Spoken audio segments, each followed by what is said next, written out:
हाँ तो दोस्तों अभी हम लगे हाथ डाइकार्बोक्सिलिक एसिड की भी कॉमन नेमिंग कर लेंगे। ठीक है, हम यहाँ पे बात कर लेंगे लगे हाथ common name of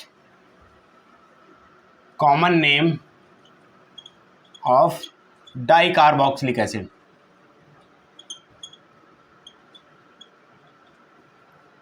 dicarboxylic acid की भी कॉमन नेम लगे हाथ कर लेंगे।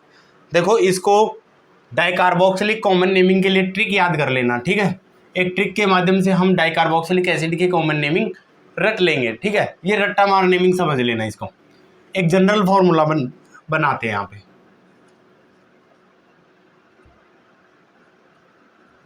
जनरल फॉर्मूला की मैं बात करूं, जनरल फॉर्मूला कुछ ऐसे है, CH2 C double bond OH C double bond OH, और यहाँ पे इसकी वैल्यू मैं ब्रैकेट में देके N दे देता हूँ। ठीक है, ये डाइकार्बोक्सिलिक एसिड हो गए, दो कार्बोक्सिलिक एसिड यहाँ पे, यानी दो फंक्शनल ग्रुप कौन से आएगा, कार्बोक्सिलिक, तो डाइकार्बोक्सिलिक एसिड दे दूँ। ठीक है, इसके लिए हम ट्रिक यूज करेंगे। अब यहाँ पे N की वैल्यू देखिए आप, अगर N की वैल्यू 0 हो सकती है, 1 हो सकती है, 2 हो सकती है, 3 हो सकती है, 4 हो सकती है। ठीक है, तो यहाँ पे ट्रिक देखना। ट्रिक क्या है, 1 के लिए क्या यूज करोगे, OMSG आप। ठीक है, तो यहाँ पे 0 के लिए वर्ड करेंगे O, 1 के लिए M यूज करेंगे, 2 के लिए N की वैल्यू 2 होगी तो वहाँ पे करेंगे S को यूज, और यहाँ पे करेंगे G को यूज, और 4 होगी अगर N की वैल्यू तो हम यूज करेंगे A। OMSG आप, OMSG आप। ठीक है, अब यहाँ पे O का मतलब देखिए, O का मीनिंग क्या है, ऑक्जेलिक एसिड। O से क्या है, ऑक्जेलिक एसिड, ऑक्जेलिक एसिड। ठीक है, M से मतलब है हमारे को malonic acid, malonic acid. S से मतलब रखेंगे हम सक्सिनिक एसिड से, सक्सिनिक एसिड से, और G से मतलब रखेंगे हम ग्लूटेरिक एसिड से। किससे रखेंगे, ग्लूटेरिक एसिड से। और A से मतलब रखेंगे हम एडिपिक एसिड से, एडिपिक एसिड से। ठीक है, OMSG आपका मतलब है oxalic acid, malonic acid, succinic acid, glutaric acid और एडिपिक एसिड। ध्यान देखना, ये सारे क्या हैं, डाइकार्बोक्सिलिक एसिड है। क्या है ये, डाइकार्बोक्सिलिक एसिड है। और N का मतलब यहाँ पे जब CH2 यूनिट क्या हो, 0 हो, तो हमारा क्या हो, ऑक्जेलिक एसिड। अगर CH2 यूनिट 1 हो तो क्या होगा, मेलोनिक एसिड। अगर CH2 यूनिट दो कार्बनों, दो फंक्शनल ग्रुप यानी कि COOH COOH इन दोनों ग्रुप के बीच में अगर CH2 यूनिट की 2 यूनिट रही तो हम करेंगे सक्सिनिक एसिड। अरे एग्जाम्पल से देखिए आप, एग्जाम्पल देखिए, घबराने की कोई ज़रूरत है ही नहीं। जैसे ये है हमारे पास C double bond OH C double bond OH, ये है हमारे पास CH2 C double bond OH C double bond OH। ठीक है, एक ये है हमारे पास CH2 C double bond OH C double bond OH। ठीक है, एक ये है हमारे पास CH2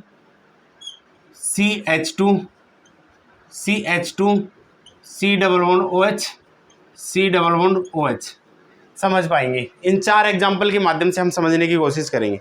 ठीक है, यहाँ पे देखो, ये डाइकार्बोक्सिलिक एसिड है, 2 कार्बोक्सिलिक ग्रुप है, और 2 कार्बोक्सिलिक ग्रुप के बीच में CH2 यूनिट कितनी है, 0। एक भी CH2 यूनिट दिखाई नहीं दे रही, यानी कि N की वैल्यू यहाँ पे क्या है, 0। और 0 के लिए क्या वो यूज करूँगा, ऑक्जेलिक एसिड, यानी कि इसका क्या नाम हो जाएगा, oxalic acid.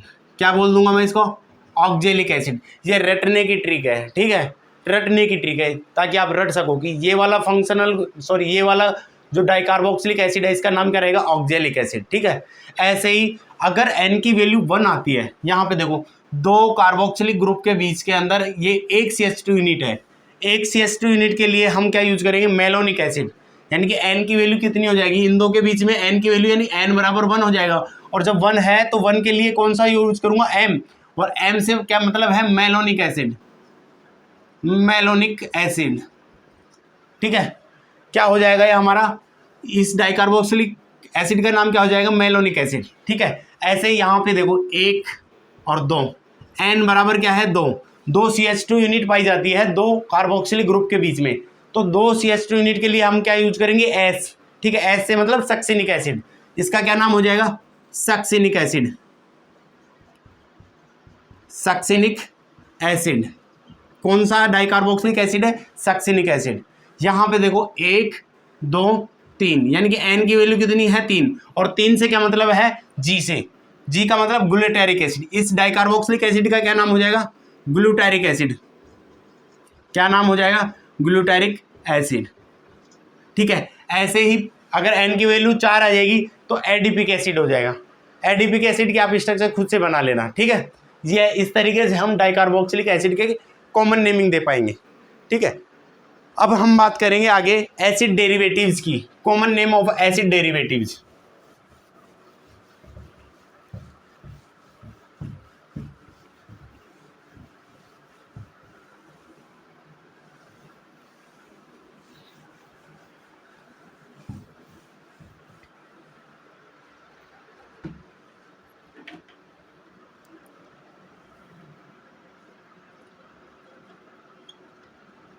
Common name of acid derivatives. Acid derivative से मतलब है acid halide, acid ester, acid amide, acid anhydride. ठीक है, तो पहले हम यूज कर लेंगे, पहले कौन सा करेंगे, एसिड हैलाइड की बात कर लेंगे। Common name of, common name of acid halide की, और एसिड हैलाइड की कॉमन नेमिंग करूंगा तो किस तरीके से कर पाऊंगा मैं, यहाँ पे पहले देखिए, मैंने ये चीज़ आपको ध्यान में रखना, कॉमन नेम जब भी करेंगे आप तो पहले क्या लिखेंगे, number of carbon atom, number of carbon atom. ठीक है, और फिर लिखेंगे आप सफिक्स, किसका, सफिक्स ऑफ फंक्शनल ग्रुप। ठीक है, अब यहाँ पे ध्यान दीजिए, अब एसिड हैलाइड की बात कर रहे हैं, तो एसिड हैलाइड दिखने को कैसे दिखता है फंक्शनल ग्रुप, एसिड हैलाइड ऐसा दिखाई देगा, COO या X मतलब एसिड हैलाइड। ठीक है, और एसिड हैलाइड के लिए जो मैं सफिक्स यूज करूंगा वो कौन सा सफिक्स यूज करने वाला हूं, यहाँ पे करूंगा इल हैलाइड, इल हैलाइड। ये हमारा क्या रहेगा, सफिक्स यूज करेंगे कॉमन नेमिंग देते हुए। ठीक है, अब आइए आप एग्जाम्पल के माध्यम से समझने की कोशिश करते हैं। यहाँ पे एग्जाम्पल देखिए, CHCOCl ले लेते हैं। X का मतलब यहाँ से क्या है, X का मतलब है फ्लोरीन भी हो सकता है, क्लोरीन भी हो सकता है, ब्रोमीन भी हो सकता है, आयोडीन भी हो सकता है। ठीक है, X का मतलब, अब मैंने क्लोरीन ले लिया तो यहाँ पे इसका नाम क्या हो जाएगा, ठीक है, इसका नाम क्या हो जाएगा, ये हमारे पास नंबर ऑफ कार्बन देखिए, पहले एक कार्बन, और एक कार्बन के लिए क्या यूज करेंगे आप, फॉर्म यूज करेंगे। ठीक है, सफिक्स कौन सा है हमारा, ये फंक्शनल ग्रुप है, क्लोराइड के साथ में है, तो इसका फंक्शनल ग्रुप का सफिक्स क्या हो जाएगा, इल क्लोराइड, इल क्लोराइड। ठीक है, तो कॉमन नेमिंग देखें तो पहले नंबर ऑफ कार्बन्स, उसके बाद में suffix of functional group. Number of carbons की मैं बात करूं तो कितने कार्बन है यहाँ पे, एक कार्बन, और एक कार्बन के लिए क्या देंगे आप, फॉर्म प्लस इल क्लोराइड, क्या नाम हो जाएगा, ये तो आया कहाँ से, नंबर ऑफ कार्बन से, और ये हमारा क्या रहेगा, सफिक्स। ठीक है, फंक्शनल ग्रुप का, तो इस फंक्शनल ग्रुप के लिए हमारा क्या नाम रह जाएगा, इस कंपाउंड का कॉमन नेम क्या रहेगा, फॉर्मिल क्लोराइड। फॉर्मिल क्लोराइड हो जाएगा नहीं हो जाएगा, हो जाएगा नहीं हो जाएगा। ऐसे ही आप इस वाले के कर सकते हैं, CH3C11O। अब की बार मैं Br यूज कर लेता हूँ। देखो यहाँ पे देखो कितने कार्बन हैं, 2 कार्बन है, और 2 कार्बन के लिए आप क्या यूज करेंगे, एसिड। ठीक है, सफिक्स क्या यूज करूंगा यहाँ पे, अब ब्रोमाइड के साथ में क्या करूंगा, इसका सफिक्स यूज करूंगा इल ब्रोमाइड। कौन सा, इल ब्रोमाइड, ये क्या हमारा सफिक्स है। ठीक है, तो इसका नाम क्या हो जाएगा, एसिटिल, एसिटिल ब्रोमाइड। आप देख पाएंगे ये इतना सा पार्ट क्या हो गया हमारा, फंक्शनल ग्रुप, और ये इतना सा पार्ट क्या हो गया हमारा, नंबर ऑफ कार्बन्स। ठीक है, नंबर ऑफ कार्बन, और ये क्या होगा, फंक्शनल ग्रुप का सफिक्स हो गया। क्या हो गया, सफिक्स। समझ पा रहे हैं आप, अरे समझ पा रहे हैं आप। ऐसे ही आप और एग्जांपल ले लीजिए। ठीक है, यहाँ पे ले लेता हूँ मैं, CH3CH2C11O। अब की बार मैं ले लेता हूँ Cl ले लेता हूँ। ठीक है, कितने कार्बन है यहाँ पे, 3 कार्बन है, और 3 कार्बन के लिए आप क्या यूज करेंगे, प्रोपॉन। ठीक है, और ये हमारा क्या रह गया, फंक्शनल ग्रुप, और ये कौन सा फंक्शनल ग्रुप है, इल क्लोराइड। इल क्लोराइड। टोटल मिलाएंगे नंबर ऑफ कार्बन्स पहले और सफिक्स ऑफ फंक्शनल ग्रुप बाद में, तो क्या बन जाएगा, प्रोपोनोइल क्लोराइड। क्या हो जाएगा इसका, प्रोपोनोइल क्लोराइड। क्या नाम हो जाएगा इसका, प्रोपोनोइल क्लोराइड। समझ में आया नहीं आया। इस तरीके से हम common name of acid halide की दे सकते हैं। अब ऐसे ही हम बात करेंगे आगे अमाइड की, मैं बात कर लेता हूँ एसिड अमाइड की। ठीक है, एसिड अमाइड के अंदर देखेंगे जैसा इसमें किया है वैसा ही उसमें करना है, कुछ चेंज नहीं करना। ठीक है, एसिड अमाइड, किसकी बात करूंगा, एसिड अमाइड की। यहाँ पे अमाइड लिख देता हूँ, एसिड अमाइड। ठीक है, एसिड अमाइड के लिए क्या यूज करूंगा, हाँ एसिड अमाइड। सबसे पहले आपको एसिड अमाइड देखना पड़ेगा कि कैसा होता है एसिड अमाइड। एसिड अमाइड की स्ट्रक्चर कुछ ऐसे होती है, C+O। अब यहाँ पे क्या आ जाता है, NH2 आ जाता है, ये हो गया एसिड अमाइड। और एसिड अमाइड के लिए जो मैं सफिक्स यूज करूँगा वो होगा हमारा अमाइड। ठीक है, कौन सा सफिक्स यूज करूँगा, अमाइड, लिखाया था मैंने। तो यहाँ पे अब एग्जाम्पल के माध्यम से हम समझने की कोशिश करेंगे। देखिए हमारे पास कुछ ये ऐसा है, CH3C+O NH2। ठीक है, ये हमारे पास क्या है, एक ऑर्गेनिक कंपाउंड्स है। अब इस ऑर्गेनिक कंपाउंड्स का हम कॉमन नेमिंग करेंगे, तो यहाँ पे कितने कार्बन है, 2 कार्बन है। 2 कार्बन के लिए आप क्या यूज करूँगा, एसिड। ठीक है, और ये हमारे पास क्या आ गया, फंक्शनल ग्रुप। कौन सा है, अमाइड फंक्शनल ग्रुप। कौन सा है, अमाइड। और अमाइड के लिए सफिक्स क्या यूज करूँगा, एसिड अमाइड। ठीक है, सॉरी अमाइड यूज करूँगा।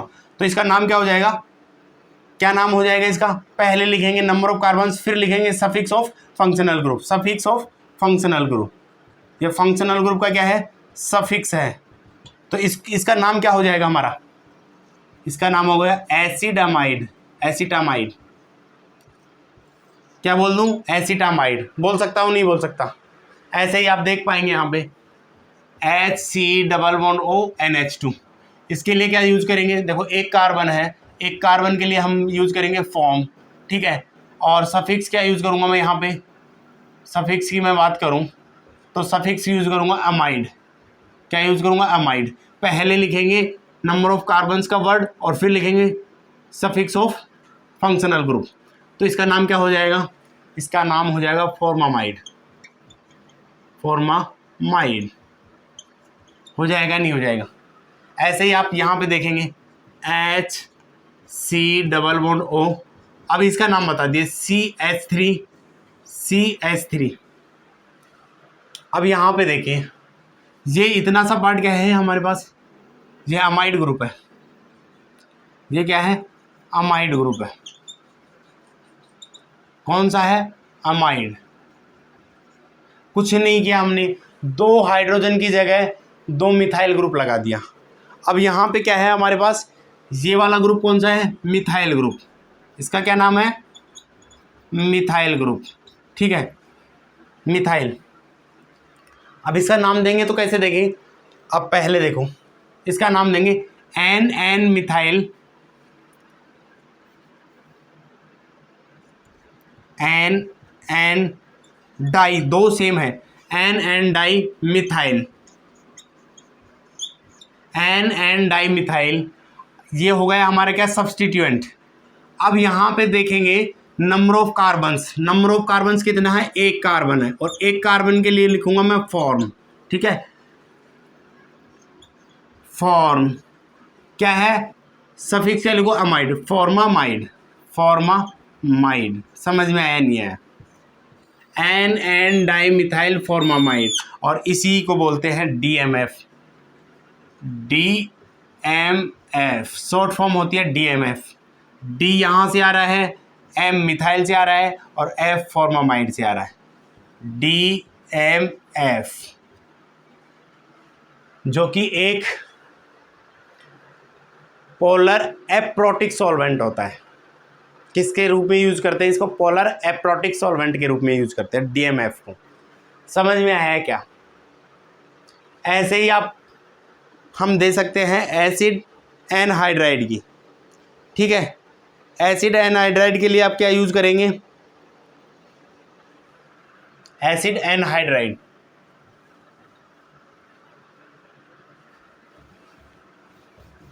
देखो एसिड एनहाइड्राइड को देखो आप, मैं इनको सबको मिटा देता हूं।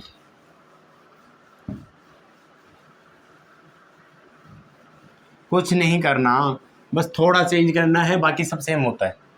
ठीक है, एक बार कॉन्सेप्ट पे आप कॉन्सेप्ट देख लीजिए। Acid anhydride, anhydride, acid anhydride के लिए मैं कॉमन नेम करूं तो देखो सबसे पहले मुद्दा क्या है कि एसिड एनहाइड्राइड का स्ट्रक्चर बनाना है हमको। वैसे तो मैं इनको जब बीओसी पढ़ा रहा था तो सारे फंक्शनल ग्रुप्स मैं आपको दिखा दिया था कि कौन सा फंक्शनल ग्रुप कैसे दिखता है। फिर भी कोई नहीं, मैं दिखा देता हूँ। C11O C11O, ये है हमारा क्या? Acid anhydride. और एसिड एनहाइड्राइड के लिए जो सफिक्स मैं यूज करूँगा वो सफिक्स कौन सा यूज करूँगा? यहाँ पे यूज करूँगा इक एनहाइड्राइड, इक एनहाइड्राइड, ये सफिक्स यूज करेंगे। क्या यूज करूँगा? इक एनहाइड्राइड। ठीक है, अब देखिए यहाँ पे HC11OOC11OH। ठीक है, ये हो गया हमारे पास। मैं लिख लेता हूँ सबसे पहले HC11OOC11OCH3। ठीक है, CH3 C11OOC11OCH3। अब इनका नाम दे दिए।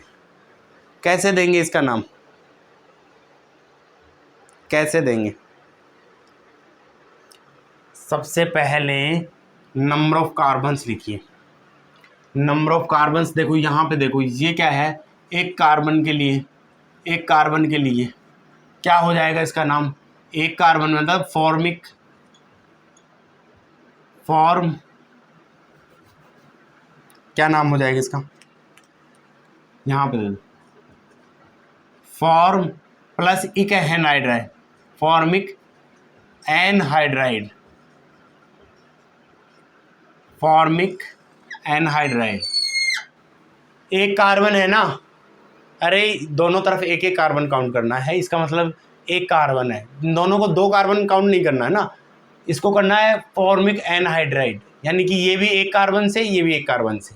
ठीक है, ऑक्सीजन के इस तरफ भी देखो कितने कार्बन? 1 है। ऑक्सीजन के इधर भी देखो कितने कार्बन? 1 है। तो दोनों तरफ 1 कार्बन, यानी कि फॉर्मिक एनहाइड्राइड। ठीक है, नेक्स्ट देखिए यहाँ पे देखो 1 कार्बन है, यहाँ पे ये वाले कितने हैं? 2 कार्बन। इसके लिए हो जाएगा फॉर्म, इसके लिए हो जाएगा एसिड। अब एसिड देखिए, इसका नाम हो जाएगा एसिड और इसका हो जाएगा फॉर्म। एफ पहले आता है, ए पहले आता है, अल्फाबेटिकली में ए पहले आता है। तो कैसे लिख सकते हैं इसका कॉमन नेम, कैसे कर पाएंगे आप? Acid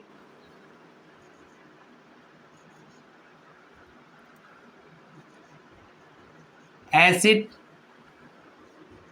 form acetic and formic anhydride. क्या हो जाएगा? Acetic and formic anhydride.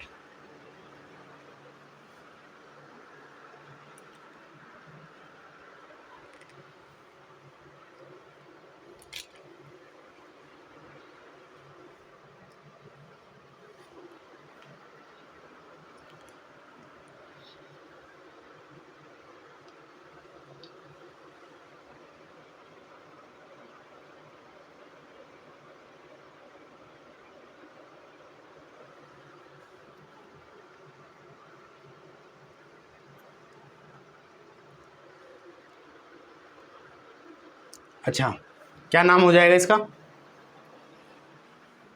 हाँ, इसका नाम हो जाएगा एसिटिक फॉर्मिक एनहाइड्राइड। ये नाम हो जाएगा इसका। समझ में आया क्या? अरे समझ में आया क्या? ऐसे ही यहाँ पे देख सकते हैं आप, कितने कार्बन है? 2 कार्बन है। यहाँ पे कितने हैं? 2 कार्बन। इस ऑक्सीजन की तरफ भी 2, इसकी तरफ भी 2, इस 2 2, यानी इसका नाम क्या दे दूंगा मैं? Acetic anhydride. क्या हो जाएगा इसका नाम? Acetic anhydride. ठीक है, एसिटिक एनहाइड्राइड। इस तरीके से हम किसका नाम दे सकते हैं? एसिटिक एनहाइड्राइड में हम नाम दे सकते हैं।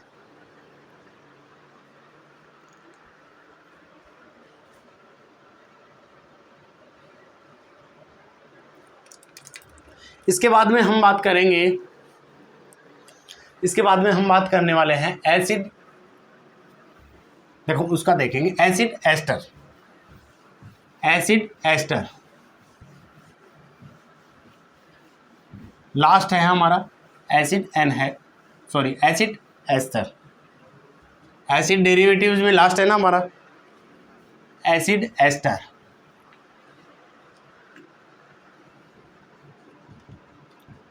एसिड एस्टर सबसे पहले तो ये देखो कि एसिड एस्टर दिखता कैसे है।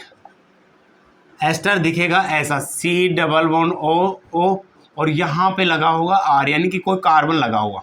ठीक है, और इसके लिए सफिक्स जो मैं यूज करूँगा वो है हमारा, सफिक्स करूँगा 8।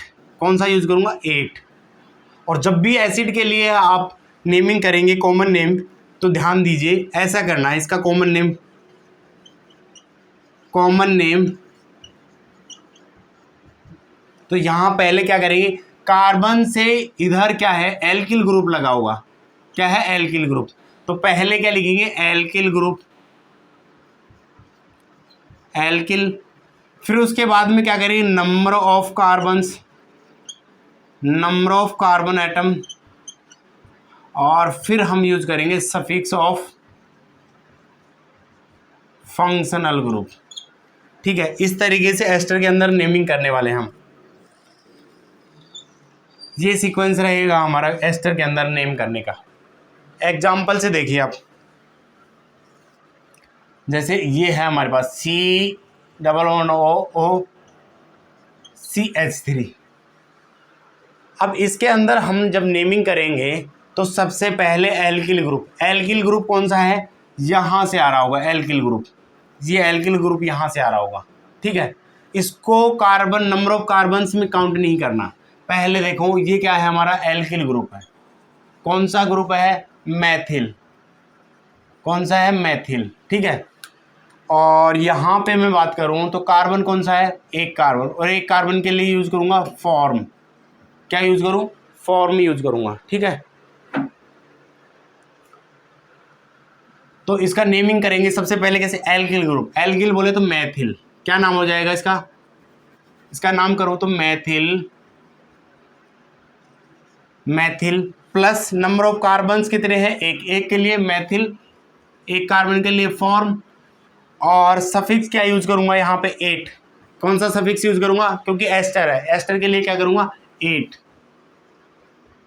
समझ में आया क्या? क्या बन जाएगा इसका नाम? मैथिल फॉर्मेट। क्या बोल दूंगा इसको मिला के? मैथिल फॉर्मेट। समझ में आया क्या? ये बात समझ में आई क्या? ऐसे ही आप इसका दे सकते हैं, CH3 C double bond O CH2 CH3। अब यहाँ पे देखिए ऑक्सीजन के इधर देखो, ये क्या है? Alkyl group. कौन सा है? Ethyl group. कौन सा है? एथिल। ठीक है। और ऑक्सीजन और ये जो कार्बन डबल बॉन्ड ऑक्सीजन लगा हुआ, इधर नंबर ऑफ कार्बन काउंट करने हैं, इधर की साइड हमको काउंट करने हैं। यहाँ पे कितने कार्बन है? 2। 2 के लिए क्या यूज करूंगा? एसिड। ठीक है। तो क्या नाम दे देंगे? पहले एल्किल ग्रुप, फिर नंबर ऑफ कार्बन और फिर सफिक्स। क्या बन जाएगा इसका? एथिल। नेम क्या हो जाएगा इसका? Ethyl acetate. एथिल एसीटेट क्या हो जाएगा इसका कॉमन नेम? Ethyl acetate. समझ में आया क्या? ऐसे ही आप कर सकते हो और बढ़ा सकते हैं। अगर इस कार्बन में अगर 3 कर देंगे तो 3 कार्बन कर देंगे तो क्या हो जाएगा? एथिल प्रोपोनेट। एथिल प्रोपोनेट। जैसे कि इस कार्बन में मैं चलो इसको रहने दो, अलग से बनाएंगे।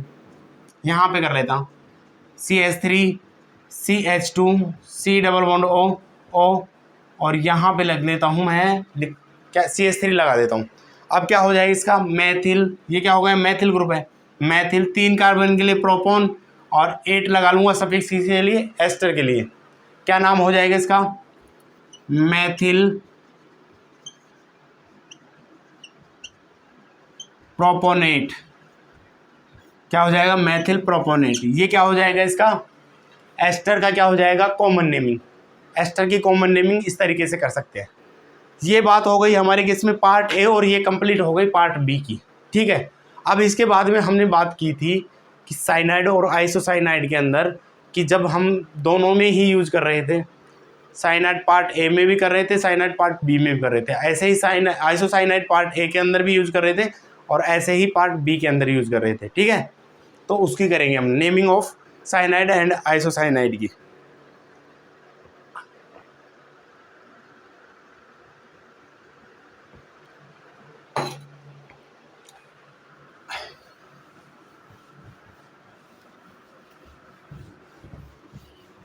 कॉमन नेम हमारा कंप्लीट हो चुका है। कुछ रट्टा मार नेमिंग में अलग से लिखाऊंगा, जिसके नेम आपको कॉमन नेम उनको रट लेना है। कुछ कंपाउंड्स हैं उनके कॉमन नेम आप याद कर लेना, रट लेना। मैं उसको एडिंग डला दूंगा रट्टा मार नेमिंग। रट्टा मार नेमिंग के नाम से मैं आपको हेडिंग डला के कुछ जो ऑर्गेनिक कंपाउंड्स हैं उनके नाम आपको याद ही करने हैं, वो आपको खुद से याद करने हैं। ठीक है। हेडिंग डाल देता हूं मैं,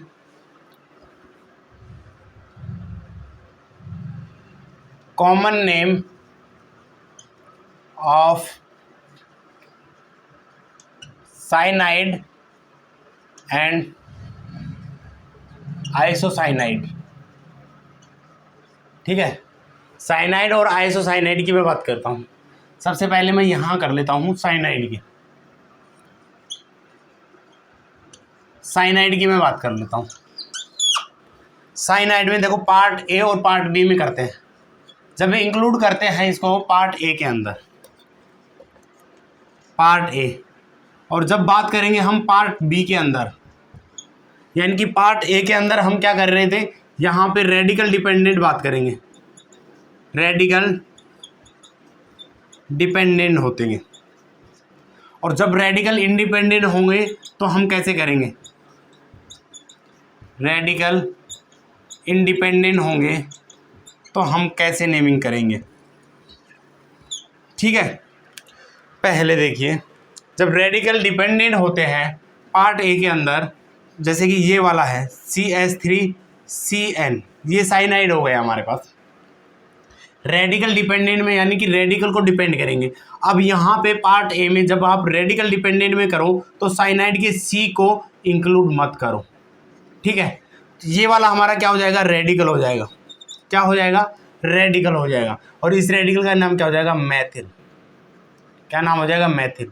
और पहले रेडिकल नेम लिखते हैं, उसके बाद में लिखते हैं सफिक्स ऑफ फंक्शनल ग्रुप। ये हमारे पास क्या हो जाएगा, फंक्शनल ग्रुप, फंक्शनल ग्रुप।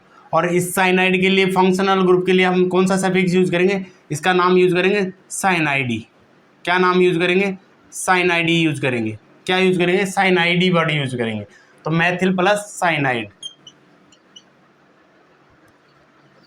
ठीक है। क्या नाम हो जाएगा इसका, इसका कॉमन नेम हो जाएगा मैथिल साइनाइड, मैथिल साइनाइड। समझ में आया, समझ में आया क्या।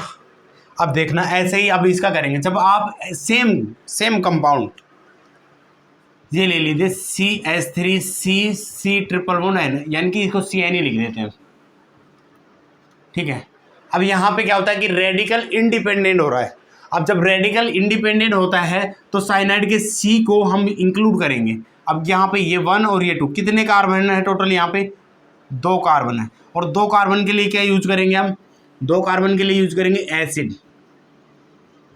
क्या यूज करेंगे, एसिड, ठीक है। नंबर ऑफ कार्बन्स पहले और फिर उसके बाद सफिक्स ऑफ फंक्शनल ग्रुप। अब साइनाइड के लिए यहाँ पे सफिक्स क्या यूज करूँगा मैं, यहाँ पे मैं जो सफिक्स यूज करने वाला हूँ साइनाइड के लिए पार्ट बी में, वो होगा हमारा नाइट्राइल। कौन सा सफिक्स यूज करूंगा मैं, नाइट्राइल सफिक्स। कौन सा वर्ड यूज करूंगा सफिक्स में, नाइट्राइल। तो पहले लिखो ये क्या होगा, इसका सफिक्स कौन सा होगा, नाइट्राइल, नाइट्राइल। क्या हो जाएगा इसका नाम, अब इसका नाम क्या हो जाएगा, एसिड नाइट्राइल, एसिड नाइट्राइल। ये क्या हो जाएगा हमारा कॉमन नेम। अब एक ही है, कंपाउंड कौन सा लिया हमने कंपाउंड ले लिया CH3CN, ऐसे ही CH3CN। अब यहाँ पे तो जब पार्ट ए के अकॉर्डिंग करेंगे तो हम क्या करेंगे, रेडिकल डिपेंडेंट होगा। और रेडिकल डिपेंडेंट में पहले रेडिकल नेम लिखेंगे, उसके बाद में सफिक्स यूज करेंगे। अब साइनाइड में सफिक्स कौन सा यूज करेंगे, पार्ट ए के अकॉर्डिंग जा रहे हैं तो वर्ड यूज करेंगे साइनाइडी। अगर पार्ट बी यानी कि रेडिकल इंडिपेंडेंट में करते हैं तो वहाँ पे नंबर ऑफ कार्बन्स देखेंगे और वहाँ पे कार्बन को, साइनाइड के कार्बन को इंक्लूड करेंगे, ठीक है। साइनाइड के कार्बन को इंक्लूड करेंगे यानी कि 1 2 हो जाएगा। 2 कार्बन के लिए एसिड यूज करेंगे। और अब यहाँ पे जो functional group, cyanide functional group का हम जो सफिक्स यूज करेंगे तो वो यूज करेंगे नाइट्राइल के रूप में, ठीक है। समझ में आया क्या। ऐसे ही आप यहाँ पे आप देख सकेंगे आइसोसाइनाइड के लिए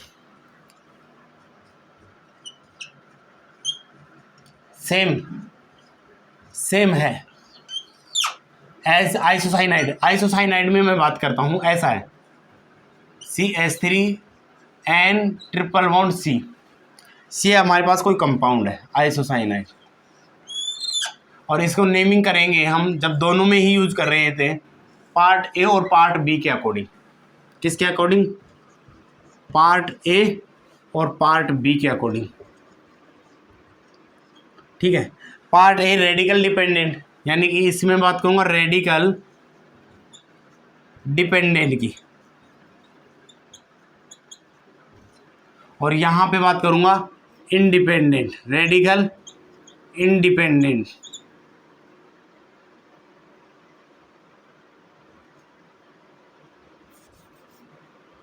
रेडिकल इंडिपेंडेंट, ठीक है। अब यहां पे आइसोसाइनाइड के लिए जो सफिक्स यूज करूंगा, मैं सफिक्स यूज करूंगा, यहां पे क्या यूज करूंगा, आइसोसाइनाइड यूज करूंगा, आइसोसाइनाइड। और यहां पे जो सफिक्स यूज करूंगा वो सफिक्स कौन सा यूज करूंगा, क्या यूज करूंगा, जो सफिक्स यूज करने वाला हूं वो है आइसोनाइट्राइल, आइसोनाइट्राइल यूज करूंगा, ठीक है। अब देखो पार्ट ए के अकॉर्डिंग जाएंगे तो पहले क्या लिखेंगे, रेडिकल नेम। रेडिकल नेम मतलब यहाँ पे अब इस कार्बन को इंक्लूड नहीं करेंगे, तो यहाँ पे ये हो जाएगा रेडिकल और ये हो जाएगा अपना फंक्शनल ग्रुप। तो इसके अकॉर्डिंग जाएंगे तो क्या हो जाएगा, रेडिकल कौन सा है, मेथिल, और सफिक्स कौन सा है यूज करूं, आइसोसाइनाइड, आइसोसाइनाइड। ये हो जाएगा हमारा पार्ट ए के अकॉर्डिंग इसका नेम, कौन सा, कॉमन नेम। पार्ट बी के अकॉर्डिंग जाएं तो यहाँ पे क्या हो जाएगा, अब इंक्लूड क्या होगा इसमें, क्या होगा, इंक्लूड किया जाएगा पार्ट बी, यानी कि रेडिकल इंडिपेंडेंट में आइसोसाइनाइड के कार्बन को हम नंबर ऑफ कार्बन में इंक्लूड करते हैं। तो एक और दो, दो कार्बन के लिए क्या लिखूंगा, एसिड, दो कार्बन है तो दो कार्बन के लिए लिखूंगा एसिड, और सफिक्स क्या यूज करूंगा, आइसोनाइट्राइल। क्या हो जाएगा, इसका नाम क्या हो जाएगा इसके अकॉर्डिंग, एसिड आइसोनाइट्राइल, एसिड आइसोनाइट्राइल। समझ में आ गया। इस तरीके से हम साइनाइड और आइसोसाइनाइड के कॉमन नेम कर सकते हैं। और ये कहानी होती है साइनाइड और आइसोसाइनाइड की, पार्ट ए और पार्ट बी के अंदर। ठीक है, अब हमारा लास्ट है जो आप कुछ ऑर्गेनिक कंपाउंड्स हैं जिनकी कॉमन नेमिंग होगी, तो वो आप रट लेना। ठीक है, अब मैं हेडिंग डला देता हूँ, रट्टा मार नेमिंग।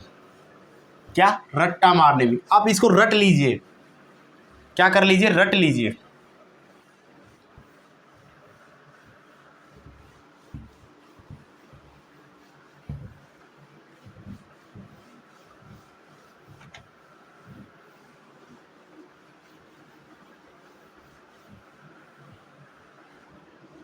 इनको रट लीजिए आप,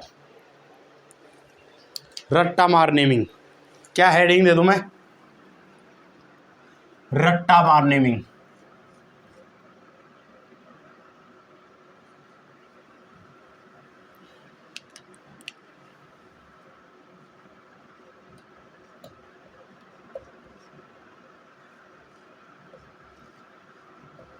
रट्टा मार नेमिंग।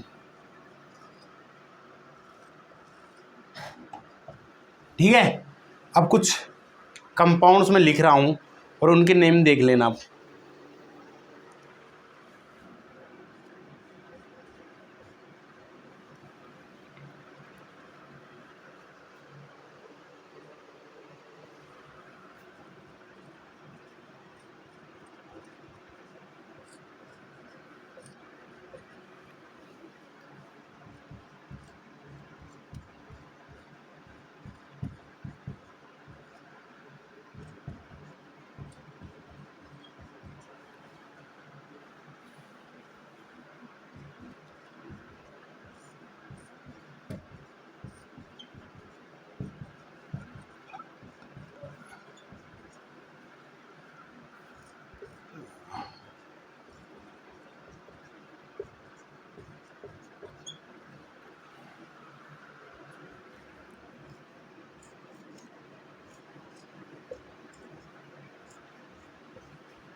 देखो इनका नाम क्या होता है, मैलेइक एसिड।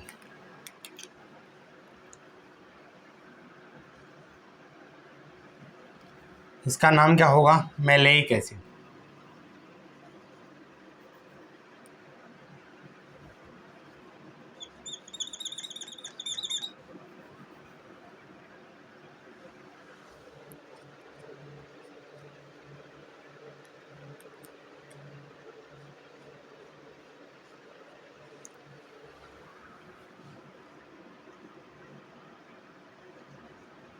मैलेइक एसिड, इसका नाम होगा मैलेइक एसिड। ये सिस फॉर्म है, क्या है, सिस फॉर्म। ये ट्रांसफॉर्म है, और ट्रांस के लिए क्या होगा, फ्यूमेरिक एसिड। ये रट लेना आप, फ्यूमेरिक एसिड, ठीक है, ये नाम आप रट लेना। टार्ट्रिक एसिड,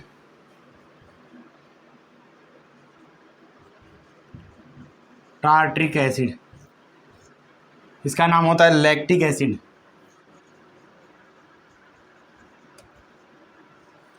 लैक्टिक एसिड, ठीक है, इसको बोलते हैं क्लोरोबेंजीन।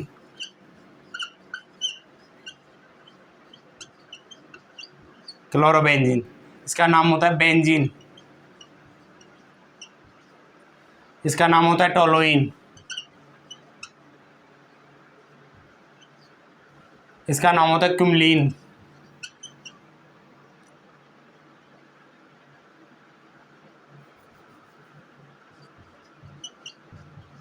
क्युमलीन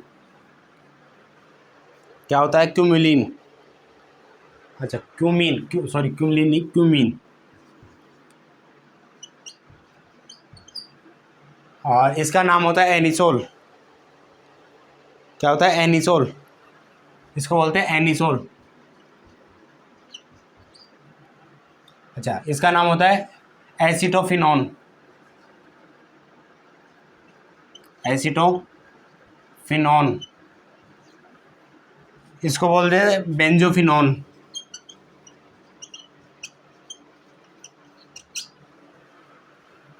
बेंजोफिनॉन, इसको बोलते हैं मैथिल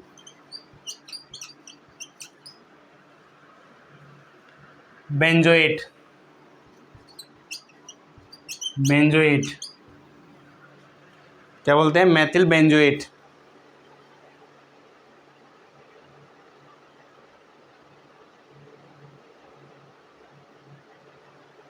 अच्छा, इसको बोलते हैं बाइफेनिल।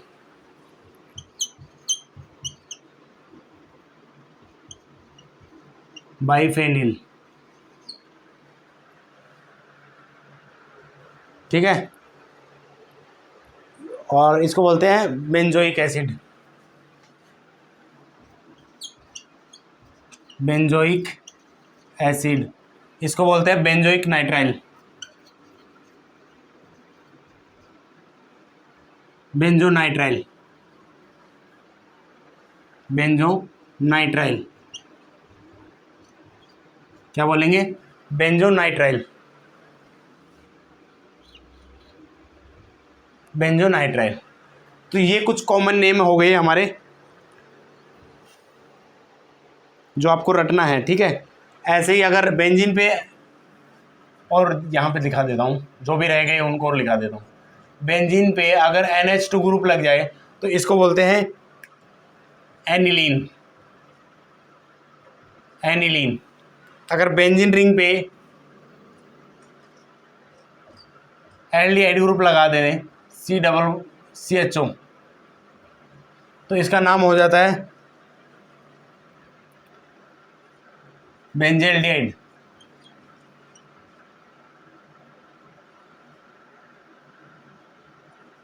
बेंजेल्डिहाइड, अगर बेंजीन पे OH ग्रुप लगा देते हैं तो उसका नाम हो जाता है फिनॉल। उसको क्या बोलते हैं, फिनॉल। तो ये कुछ कॉमन नेमिंग थे जो आप रटना है, और भी हैं बहुत सारे, जैसे आएंगे वैसे याद कर लेना इनको, ठीक है। तो ज़्यादातर मैंने कॉमन नेमिंग में ये वाले रटने के लिए जो छोड़ दिए, इनको रट लेना, ठीक है। इनका कोई आप कॉन्सेप्ट के माध्यम से आप नेमिंग नहीं कर पाएंगे, और बेहतरीन यही रहेगा कि आप इनको रट लें। तो इसी के साथ हमारा जो कॉमन नेमिंग का पार्ट है ऑर्गेनिक कंपाउंड्स के, वो कंप्लीट होता है। अब इसके बाद में हम जो पढ़ेंगे वो रहेगा हमारा, जब ऑर्गेनिक कंपाउंड की नेमिंग कर ही रहे हैं तो कॉमन नेमिंग वाला तो पार्ट हमारा कंप्लीट हो जाता है। अब जो सेकंड पार्ट है हमारा, अब सीखेंगे हम क्या, IUPAC नेमिंग, ऑर्गेनिक कंपाउंड्स की IUPAC नेमिंग कैसे की जाती है। तो हम किसी भी ऑर्गेनिक कंपाउंड्स को दो तरीके से नेमिंग दे सकते हैं, कॉमन नेम और IUPAC नेम। तो हम अब इसके बाद में जो लेक्चर स्टार्ट करेंगे तो वो करेंगे IUPAC नेमिंग से, और लेक्चर नंबर 1 से स्टार्ट करेंगे IUPAC naming of organic compounds, lecture 1, ठीक है। और इसी के साथ में आप प्रैक्टिस भी करते रहिए और भी एग्जाम्पल लगाइए। अगर कुछ डाउट होते हैं तो आप कमेंट बॉक्स के अंदर हमको कमेंट करके बता सकते हैं। और चैनल को सब्सक्राइब करें, लाइक करें, शेयर करें दोस्तों के साथ में। काफ़ी डिटेल से पढ़ाया जा रहा है, एक एक चीज़ को आपको क्लियरिटी के साथ में हम पूरे कॉन्सेप्ट दे रहे हैं आपको। अब चाहे सिर्फ नीट की बात करो, IIT की बात करूँ, सभी में, सभी एग्ज़ाम में, और अदर एग्ज़ाम भी होती है, कम्पिटिटिव एग्ज़ाम, जिसमें ये कॉमन नेम काफ़ी इम्पोर्टेंट होते हैं। और शेयर करते रहना। इसी के साथ आप सभी का धन्यवाद।